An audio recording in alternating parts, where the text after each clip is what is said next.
And we were on the first ayah of Surah Al-Baqarah. ذلك الكتاب لا ريب فيه هدى للمتقين الذين يؤمنون بالغيب ويقيمون الصلاة ومما رزقناهم ينفقون. A couple of weeks before, I was talking with an individual.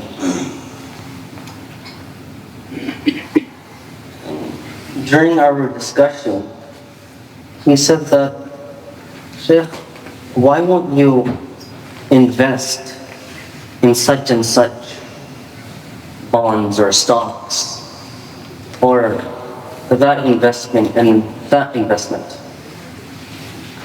Even though there may be some haram in it, right? And even there may be a little bit of usury, but I have it covered. This was his words. When you stand in front of Allah, right? Just take my name there. Just take my name. That I made you invest in that haram. I'll take it. That I will take that haram upon myself.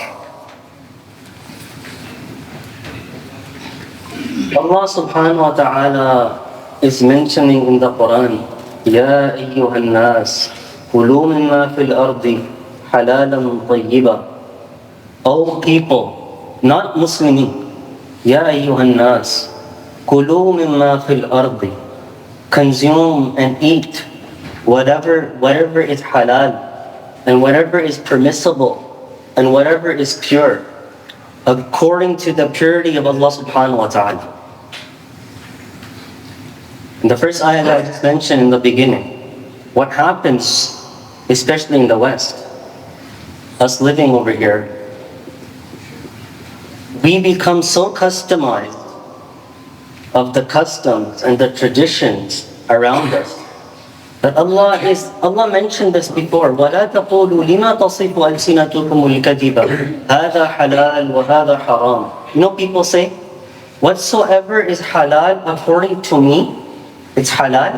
And whatsoever is haram according to my understanding, that's haram.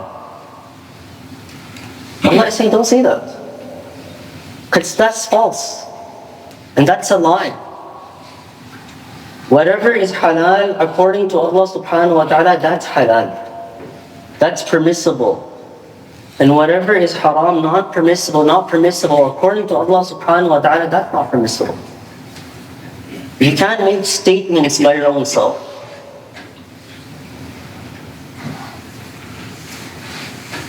Imam Ibn Jawzi rahimahullah mentions that whatever we eat, we are. Whatever a person consumes, he is.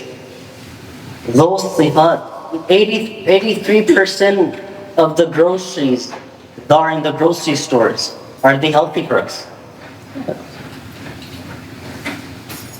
We're not talking about halal, we're not talking about haram.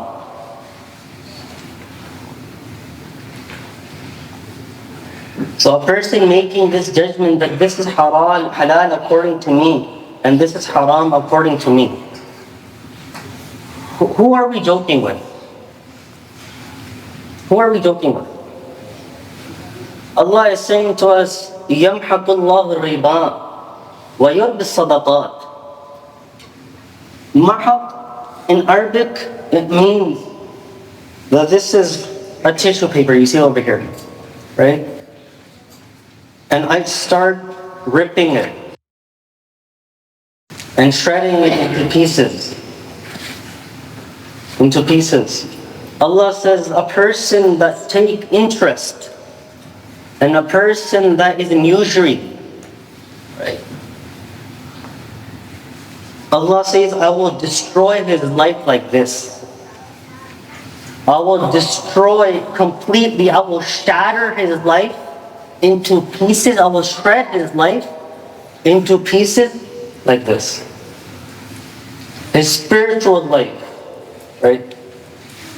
His marital life, his social life, everything will be shattered and shredded. that temporary gain that you may get while accumulating whatsoever interest, whatsoever haram you are in, but that's for a temporary time. On the long run, Allah is saying, we're going to shatter your life. We're going to shut down your life. Whether you like it, whether you don't like it, Allah is saying, this is the only thing. Interest, riba, is the only thing that Allah is saying that if you come into this battlefield, you're fighting with me and Rasulullah. It's a war between me and you, and whosoever is in a war with Allah, will he ever win? Will he ever win?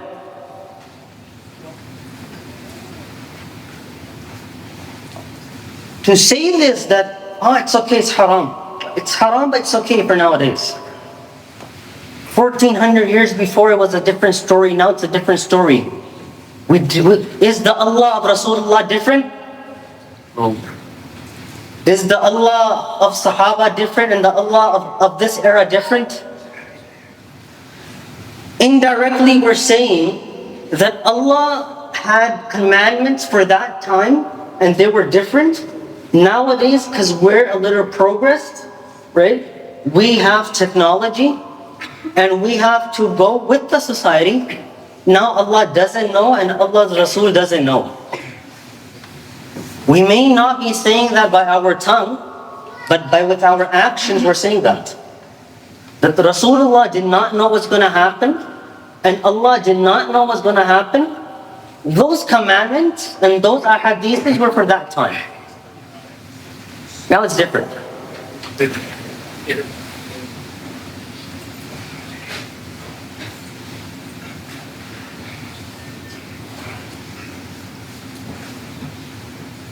So what should be done? Everybody's into it. Right? And this topic is not spoken. Why is it not spoken? Because people are uncomfortable. Because everyone is indulged in it. Everyone isn't.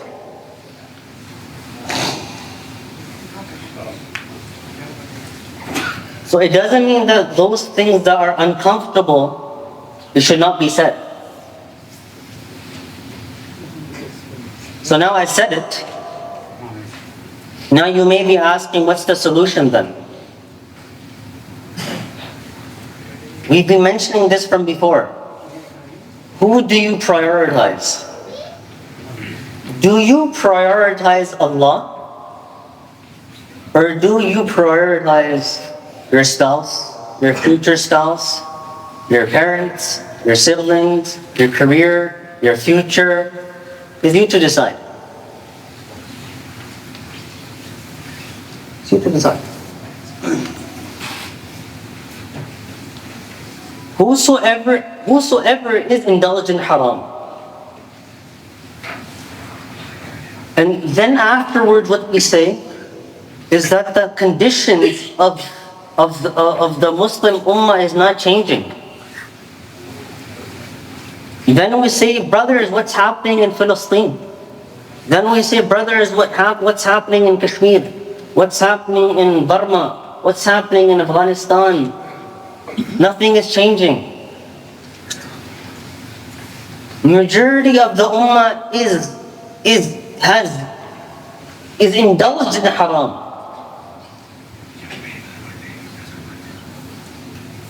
Haram, it means that you're in war with Allah. That's what haram means.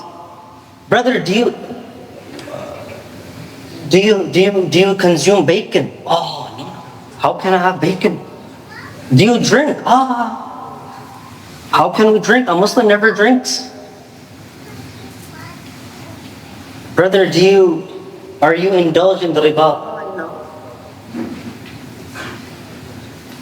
You have to go with it, It's the society.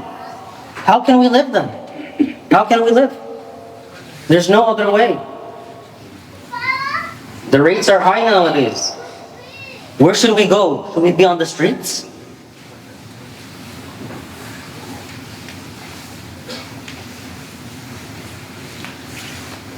Allah promised, and whosoever says that, Allah mentions in the Quran that whosoever says that this is haram and this is halal, he really has haram brain cells in him.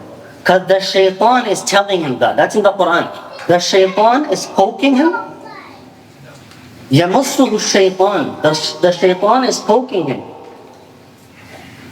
And the shaitan is encouraging him to say these things. So it means that whatsoever he's doing and whatsoever he's saying, he's driven by the shaitan, by the devil. So whatsoever his thought process will be, it will be from not Allah, it will be from the shaitan. So that's why haram things are very pleasurable, are very sweet. They're very attractive. And halal things, they're not attractive. Halal things are never attractive. You have hand-slaughtered meat. It's way expensive. I saw the other day a hand-slaughtered, I won't mention the brand of it. There were nuggets, and 14 nuggets were for about $19, halal, hand-slaughtered. The same 14 nuggets, but not halal, were only for $6. A common Muslim that doesn't know about halal and haram, where will he go? $6. I'm on a budget. No, you're not on a budget. You're on a budget for halal. You're on a halal budget. Other things we can spend, and we can lavishly spend. So it's me who prioritize that whatsoever I want. Do I want to walk the way of Allah and His Rasul, or I want to walk the way of Shaitan and Iblis?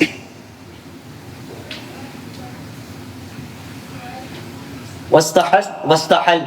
What's the solution? Right? We cannot say everything in 15 minutes. What's the solution? Whatsoever we consume, right? Whatsoever we're living in, do tawbah from that. Repent towards Allah subhanahu wa ta'ala. Oh Allah, whatsoever happened, happened. Whatsoever I consumed, whatsoever I ate. Oh Allah, I repent towards you. And I won't do it in the future. I won't indulge ever again in the future. Because, oh Allah, I don't want to die in a state where you're angry.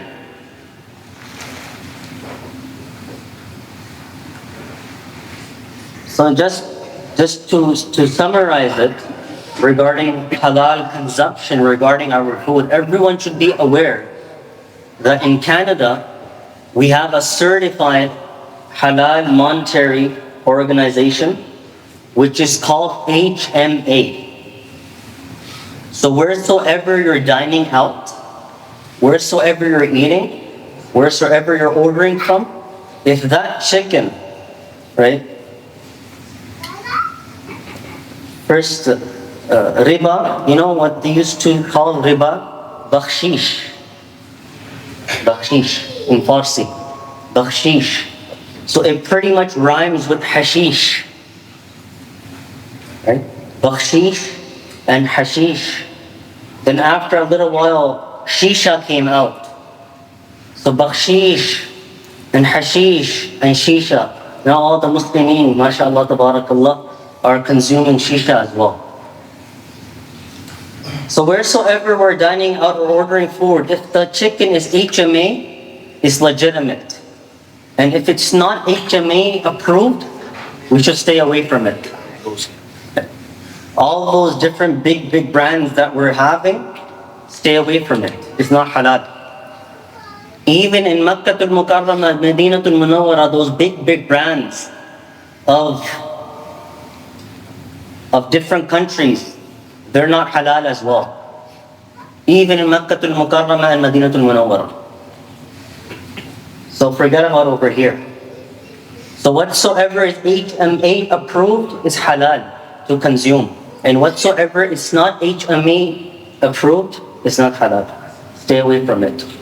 Halal is very clear and haram is very clear. Then the Prophet ﷺ said that there's a gray area. Stay away from that gray area. As the Prophet ﷺ said, Man waqa'a fil shubuhat, whosoever will come towards that gray area, waqa'a fil haram, he will indulge into haram. Whatsoever we don't know, we ask those people that know.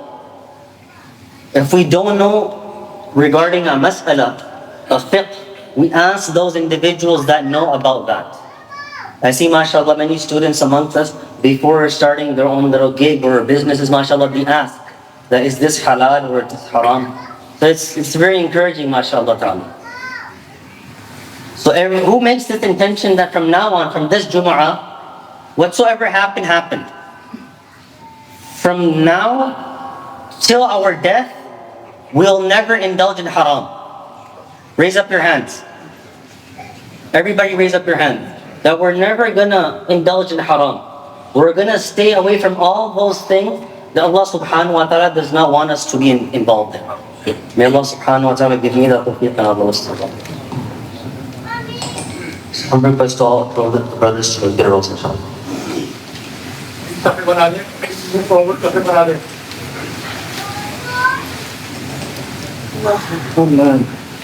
الله أكبر الله أكبر